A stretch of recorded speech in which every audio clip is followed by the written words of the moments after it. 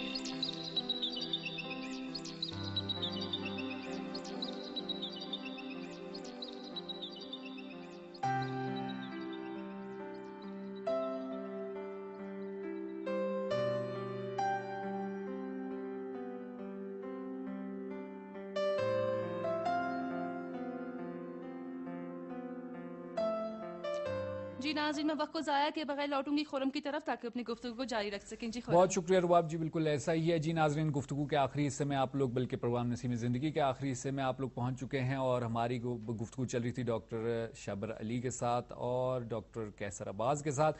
اور ہم لوگ کیونکہ وقت ہمارے پاس محدود ہے، میں سوال آپ لوگوں سے نہیں پوچھوں گا. کیسر بھائی آپ کی طرف آتے ہیں اور آپ 3-4 منٹ آپ کے پاس ہوں گے، آپ کیا کس طرح اس کو پہنچائیں گے؟ جہاں تک دوسروں پہ اعتماد کا تعلق ہے، دوسروں پہ اعتماد، دیکھیے خرم بھائی، مثلا میرے ابو تجارت کیا کرتے تھے، ایک شخص سے ہم کا لین دین تھا، وہ پیسے دیتا رہا، مال لیتا رہا، دیتا رہا، مال لیتا رہا، لیکن جب ایک دفعہ اس کے ہاتھ میں بہت زیادہ مال آ گیا، ایک دفعہ وہ غائب ہوا کہ آج تک نہ ملا مثلا. ٹھیک ہے، کہاں اعتماد کیا جائے، کیسے اعتماد کیا جائے، کس پہ اعتماد کیا جائے؟ بھائی اعتماد کرنے کے لیے ضروری ہے کہ ہم اپنے خالق کی طرف دیکھیں. اچھا، جب خالق کی طرف دیکھیں گے تو خدا اس وقت ہمیں فرمائے گا کہ تم دوسروں پر کیسے اعتماد کرو.